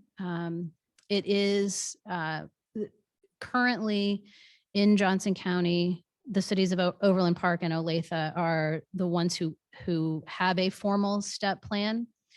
But as the chief and I have talked through those recommendations, he does still feel like it is an appropriate and the best mechanism to aid him in advancing the goals that he has for the department. But as I mentioned, the market adjustments and the adjustments in the step plan are essentially equivalent. Next slide, please. Just a reminder of what that rank structure is, so I won't go over that. The one change that you see here from previous, based on where we are in our budget conversations, is you see the addition, it's light on this screen, but you see the addition of the computer information specialist position in the police department, and you'll recall that that is basically a reclassification and a move. So it's a reduction in a court clerk's position, which we think is sustainable because of the new court management software, and a transition of that full-time position into the police department to support not only their data and record keeping needs with niche, Lexapol, and I can't think of the other system that we put in place, but as well as some overall citywide support for the transition that we've made recently to Microsoft Office 365. Next slide, please. Again, this just kind of walks through some of the common things that happen with a step plan for commissioned officers. As I mentioned, it's not uncommon for them to have a separate compensation program. They will typically be hired in at step one, and then they will progress through those steps with no further progression once they reach the top of that. Again, the caveat to that being, as ranges move overall, those steps have the potential to move. And I know the chief spent considerable time, and I think you see illustrated in the information in your packet that basically he designed the steps around the recommendations from the Austin Peters Group study. And I think that's, next slide, please. So next steps to implement the 2021 recommendations. At September 15th, we would consider adopting the resolution reaffirming or adopting our compensation philosophy, the salary structures, and approving the implementation steps that we've just covered. We would also be adopting the revised 2021 and 2022 recommended budgets that evening. The recommendations for the classification compensation have been included in the budgets that were presented in your packet as well. So those have already been incorporated. There's no adding additional money to move toward implementation. The week of September 20th, department heads and supervisors would present those market adjustments to employees and complete annual performance reviews. And then the market and merit increases would be available on that October 1st, 2021 payroll. As I mentioned, I think in the email that I sent out last week, the leadership team had the opportunity to spend some significant time Monday, kind of just doing a final review of the recommendations. And I think I know everyone in that meeting was comfortable and supportive of the recommendations and felt like it was a fair reflection of both where we were from a financial perspective, as well as looking at that total compensation for our employees. So I will be happy to answer any questions. Sure. Okay. Okay, thanks, Debbie. Yeah, I just wanted to make one comment that I really appreciate you bringing this forward now and getting this to our employees sooner. And I support fully funding this in 2021. I think necessarily, a lot of your conversation's been focused around the financial impact and being competitive in the market, and compensation philosophy sounds a little wonky, but I think what this really all ties into is our values as a city, both in providing top level services to our constituents, and we need to remain competitive in the market to attract key talent and retain key talent. And then also just valuing our employees, which, I think we've gone to great lengths throughout COVID to try to communicate our value to our employees, keeping people staffed even when facilities were closed, and just really all being in this together. And I just wanted to thank our employees for all their hard work over this exceedingly challenging period of time, and fully support this recommendation. Ken? I just want a clarification. The performance reviews throughout the system are all done on this at the same time. They're not done on anniversaries. Correct. They're all done at the same time. Okay, thank you. I just want to mention, Laura and I sat down and we went through kind of a breakdown between position and people. The position based on complexity, risk, and the people based on tenure and specialty of skills. She is really, really good about being able to break things down so you have a better understanding on the whole compensation table and what that entails based on who our employees are and what kind of activities they're involved in. So if anybody has questions along the line, I think Laura would be really astute to answer anything that you want if you have further questions after this evening. You all have my number. Okay, could I hear a recommendation to move this forward? Sure, go ahead. I was just going to add that I support this, but I think we heard tonight from Parks and Rec that our lifeguards and camp counselors need higher pay, and I'm not sure if they're included in this, as most of them are probably seasonal employees. Correct. They have not been included in this. I know that Director Almany has already provided with me at the end of the season, the work that he and his staff have done in surveying around increases. And as he mentioned earlier this evening, we'll be in advance of the hiring season for next year. We'll be bringing back recommendations and adjustments for that. Wonderful. Thank you. I would just like to say that I am very happy with seeing that we take care of this in one foul swoop instead of staggering it out. And I thank all of you for your hard work in making this happen. So I'm in full support. I recommend we take it. Okay. I'd like to go ahead and recommend that we take this to council. Non-consent. Non-consent. Is everybody in agreement with that? Great.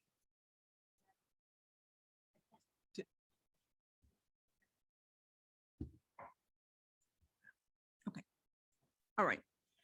Let's move on to number 4, which is adoption of the 2022 budget for the city of Mission, as well as Rock Creek Drainage Districts number 1 and 2. Laura.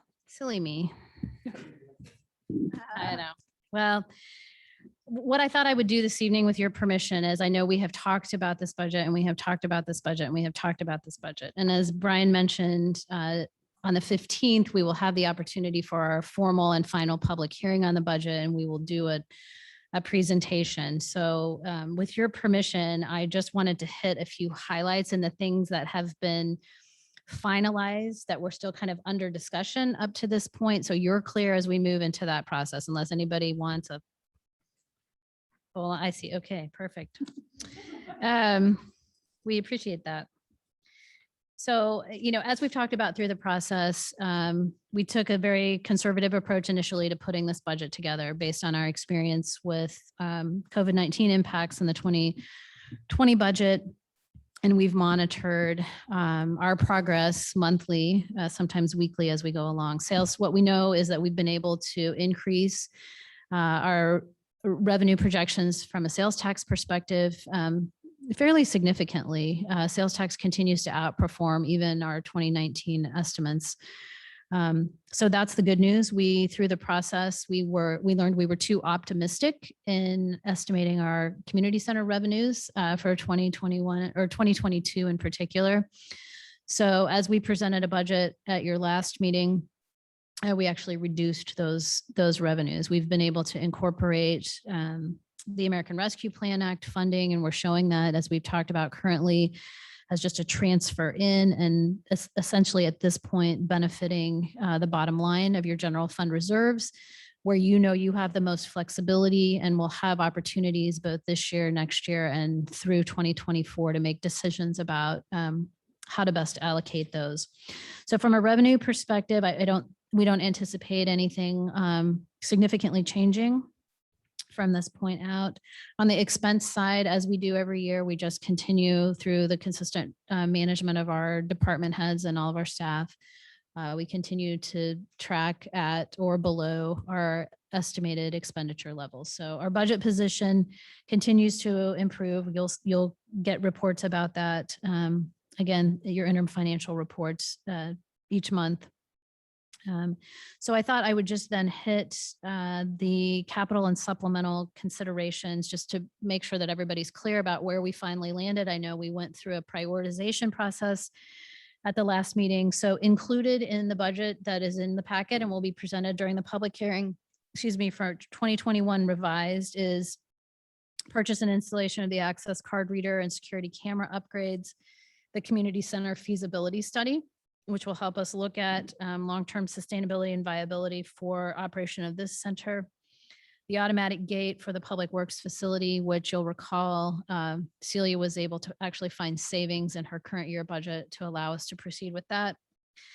The computer information specialist position reclassification, that position is now, at the time we started discussing it, it was not vacant, it is now vacant, but we will reclassify, move it into the police department structure that you've seen.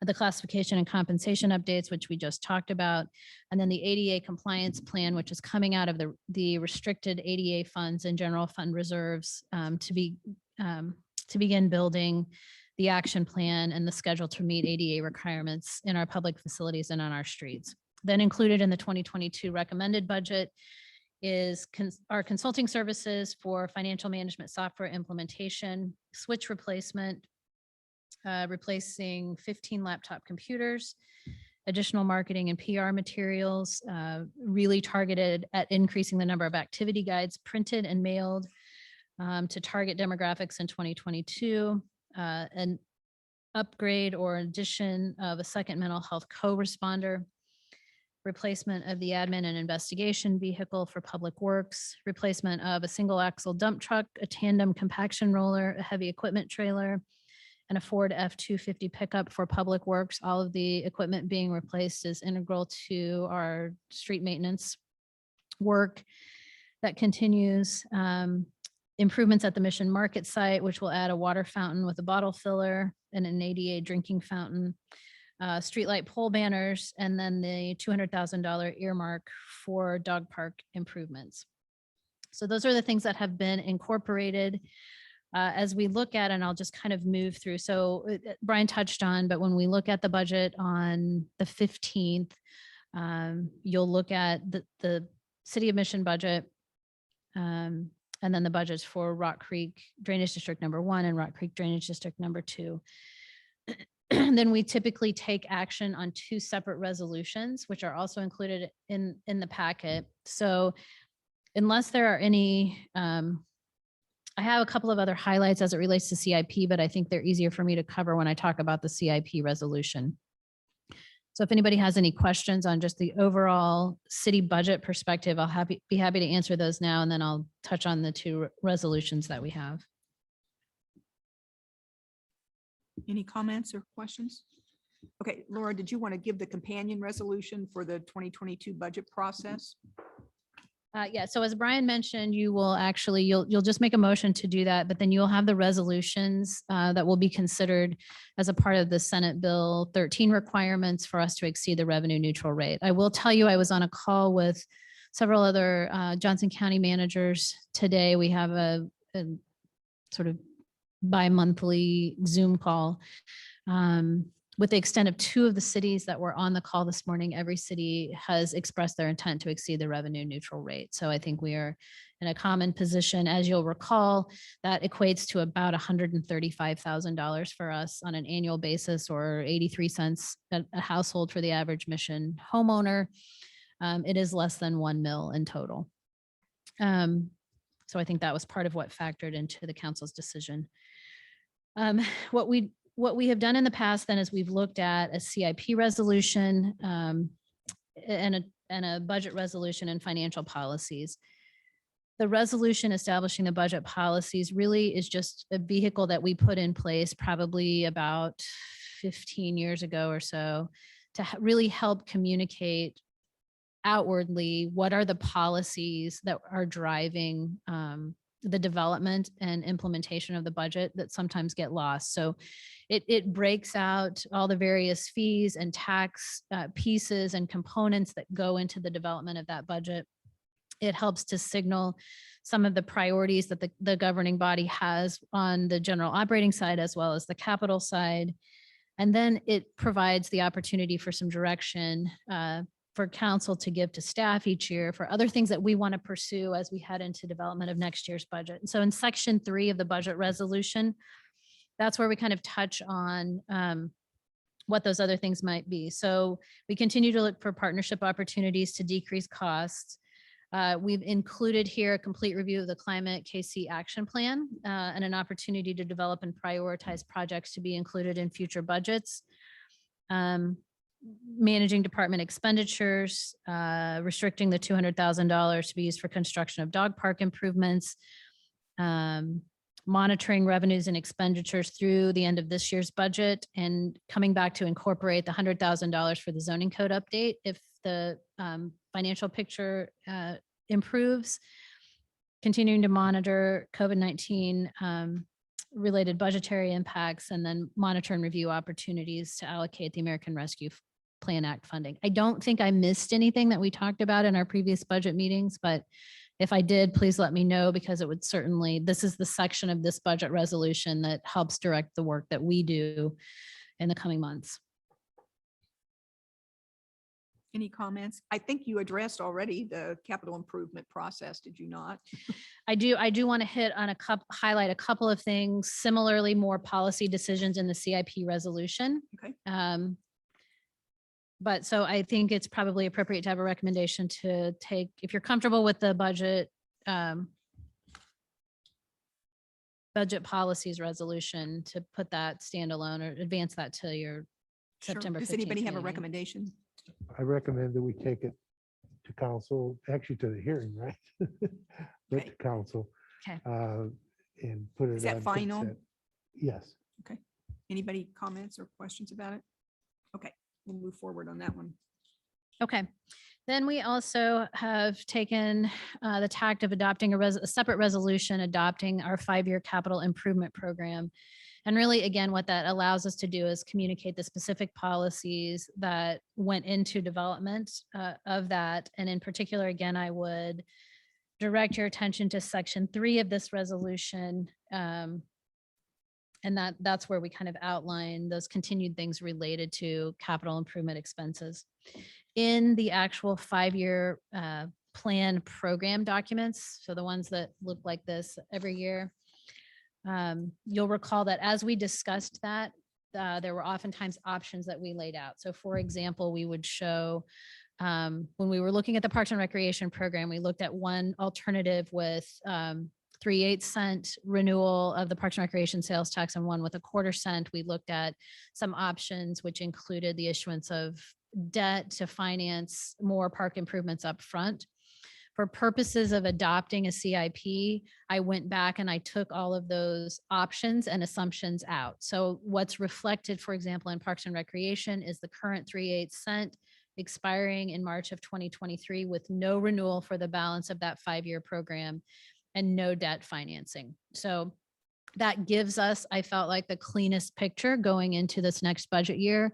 And then we have the option to continue to review alternatives. And we just then went back and double checked in the street program and stormwater program areas. There were some, particularly in stormwater, we needed to update actual expenses with one of the sinkholes that developed this summer. So we've trued up all of those CIP numbers and taken out any sort of assumptions.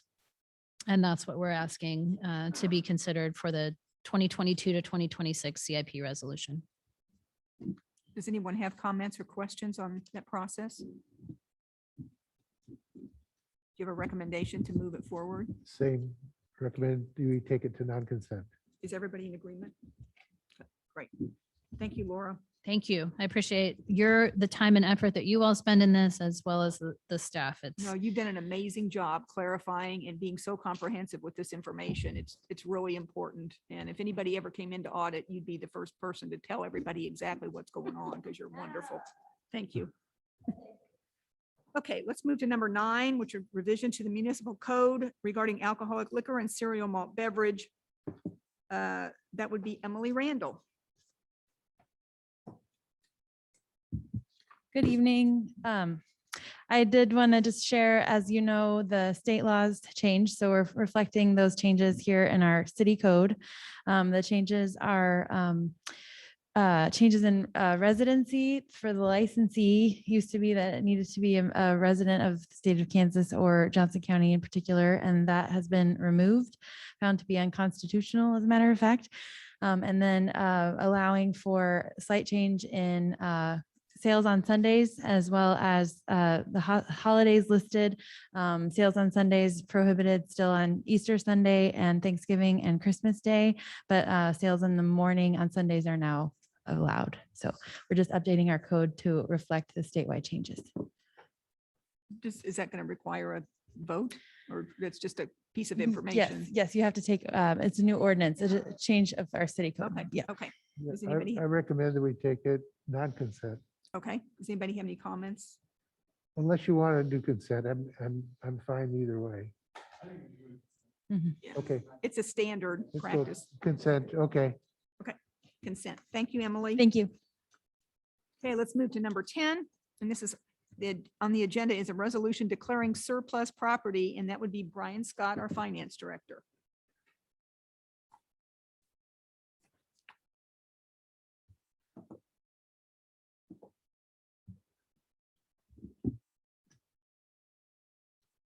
I forgot I had this on the agenda. No, about once or twice a year, we bring to you a list of items that we have decided to declare surplus. In particular, the police department has a motorcycle and a vehicle that they would like to declare surplus. Then the public works department has a pickup truck and a backhoe that they like to declare surplus. In addition, there's some computer items that part of our kind of ongoing replacement program, technology upgrades, yes, some more computer equipment that we'd like to declare surplus. So with your approval, that'll be on the agenda for the 15th, the resolution declaring those items surplus items. Does anybody have comments or questions? Or Is do you- Pat Quinn gonna take the motorcycle? No, correct. Yes, our vehicles, we sell through an auction, online auction, Purple Wave. Yeah. Yeah. I recommend that we take this to council consent. Consent. Thank you. Thanks, Brian. Okay, now we'll move to number 11, which is a resolution designating the rescheduled Mission Summer Family Picnic as a city-sponsored special event from Laura Smith and Penn Almany. So I'll take the housekeeping part and Penn can have the fun part. So we have rescheduled our picnic, although I don't know if it's fair to call it a summer family picnic, but we'll be holding the picnic at Broadmoor Park on October 9th from 6 to 10 p.m. As you know, we brought forward earlier this year a recommendation to pass the resolution to allow us to have the beer garden associated with that event. That was date specific for the July 10th event, so we need to redo that resolution to allow us to incorporate that in the October 9th event. And then I'll let Penn share some of the other details and plans for that evening. We've got entertainment lined up again, and the fireworks are tentatively a go. So we received feedback from the owners of 5700 who came back and said that, yes, they're okay with us hosting fireworks. They are concerned about wind in the fall. And so if it exceeds 5 miles per hour, they want us to cancel the fireworks. And then if there's any damage caused to the roof because of the fireworks, we would be on the hook for that. So we've reached out to the firework launchers, and that's actually, he wasn't surprised by any of that. I guess when you're in an urban area, some of those expectations are in place for building owners. So he's not concerned about that, but just another consideration for us, another element to be concerned about. We've got food. Some of the chips and hot dogs and buns did not make it. So we have been using those, especially during the closure, prior to its expiration in the next 3 days, getting those taken care of. But we will have fresh food, we will have entertainment, and we'll have activities for youth and adults. So we're pretty excited.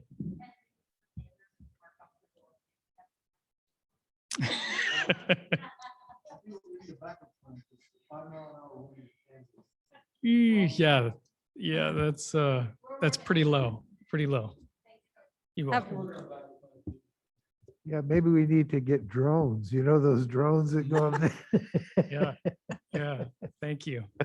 Did we I just have one question. Did we check, does our insurance cover setting off fireworks and any damage? If they're now saying we have to cover the roof damage, if So any? their insurance. The their fireworks insurance yes. will include that building damage? Correct. Okay. Yep. So he wants to have a walkthrough prior to the launch to make sure that there's nothing they can claim afterward. But yeah. Okay, would Yes. anybody like to move to send the resolution designating the rescheduling to Yeah, October 9th? Okay. Yes. You I want that do, and- mentioned during the meeting?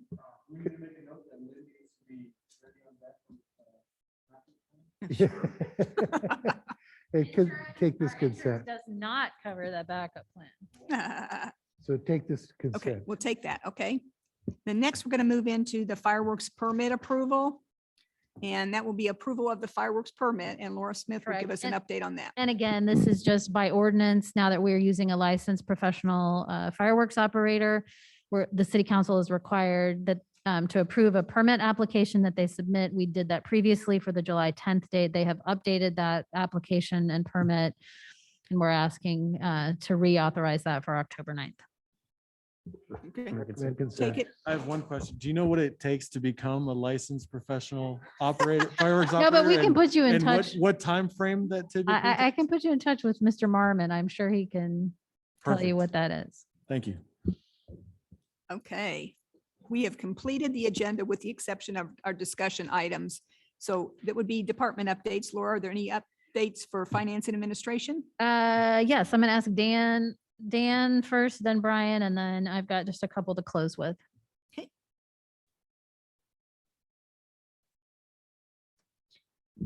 Good evening. As some of you were there, just wanted to announce that Jay Fleer is retired from his time with us at the police department. We celebrated his accomplishments today at Anderson Park in a nice outdoor event. It was well attended, well received, and we had a great opportunity to thank and appreciate Jay for all the work he's done in our community. Thank you. It was nicely done. Really, Yeah, it was really great. nicely done. Thank you. Yeah, thank you.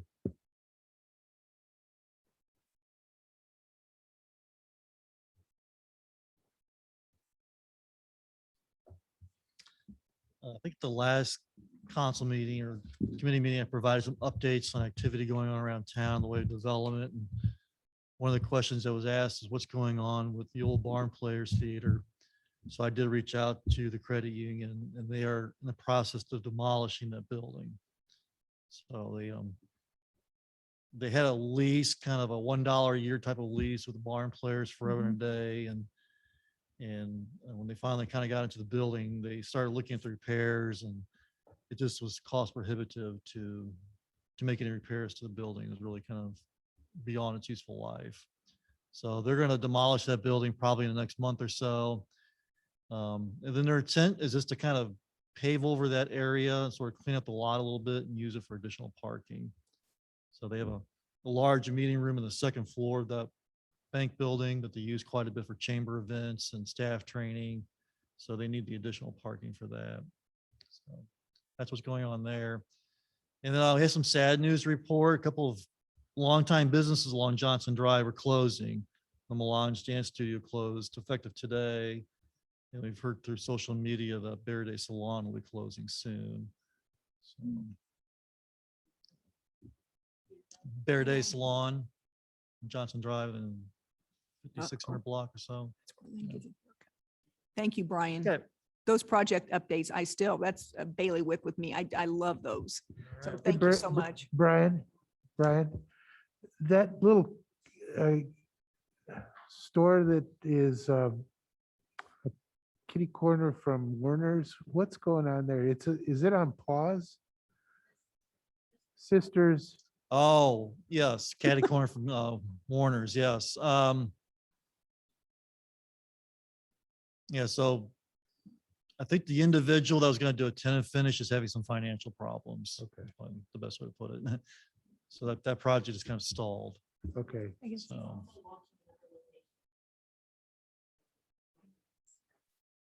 Yeah, Thank you. Yes. stretched a Same- little bit thin. Same question on Snack Shack. Have we heard any? I think it's the same situation. Okay. I think, The gentleman that was going to move in has another operation in Overland Park, and just with COVID, he's struggling to keep the one going and keep staffing, and so he's just kind of, again, stretched a little thin to run two operations at this time. I have a question, Brian. Do we have an update on Mission Bowl? They're moving along. I've been in contact with the developer, and I'm expecting construction drawings any day, and demolition permit and all of that. So, yeah. We have a question in the back. Sir, could you come up to the podium, please? Thank you. Ben Chosey, I live in Mission. I actually spoke with Banks Floodman today on the phone just to ask about an update, since it's right in my backyard and I'm watching the pump station construction all the time. And he did mention they're planning to put the construction fence up and start work in a couple of weeks. I think he was aiming for the September 17th. So that's what I heard from him today. Great, thank you. So I'd offer that. Okay, before we conclude, I just want to mention, I don't think you realize how fortunate we are to have the staff and the department heads that we have. If you go to other cities, you will not find the continuity, the professionalism, and the clarity that we have with our staff and our department heads. It's second to none. I'm very proud to work in this community, and you guys are very much a part of that decision. So thank you. Thank you. We appreciate that. And last thing I have is I learned from Councilmember Davis through an event posted by the Shawnee Mission Post that the mission's candidate forum has been scheduled. So if you haven't received notice, I'm not sure what their plan was. We aren't as a city involved with that, but they have scheduled that for September 21st. And I believe, I didn't jot the times down, but they are holding one for council candidates and then a separate forum for the mayoral candidates. So what time? basically 6 o'clock for the 7:30. to 7:30. Yeah, really you do. I've been in every candidate forum, whether I have an opponent or not. You two can fight with them for it. I'll Huh. I don't remember the invitation process, but I remember sitting in every one and they still ask questions. Yeah, I'll follow up with Kyle Palmer in the morning and see. Again, like I said, I learned of it because Councilmember Davis forwarded me the event invitation via social media. I So was gonna say, Laura, too, I think it's supposed to be here. So yes, it is here at the community center. So you don't have to go far. So that is, but that will also be, so if we're a little distracted, we'll also be awaiting sales tax election results that evening. So we'll make sure that Emily and I have already been talking about how we'll make sure we'll keep you updated on that through the process. Yeah, So my I'm other sorry. question had to do with their requirement for masking or not. Right. So I have reached out to Kyle and I have not heard back from him yet. So as soon as it is their event, as I've talked with him about preferences and so as soon as I hear something back, I'll let you know. The only other thing I would mention is that I'm going to take vacation. I'll be gone this Friday through all of next week. And so this team behind me is going to be on deck and will not miss a beat. So we appreciate your time, and it was good. It was good to be at Officer Fleur's retirement today. It was kind of like old home week, a lot of faces I haven't seen in a lot of years. So it was nice to see that support and that camaraderie among our officers and others in the community. So that's all we have this evening. Not bad. Hey. It is now 8:35 p.m. and with no further discussion, that concludes the meeting of the Finance and Administration Committee. Again, this video will be made public on our website at missionks.org. Thank you for your participation.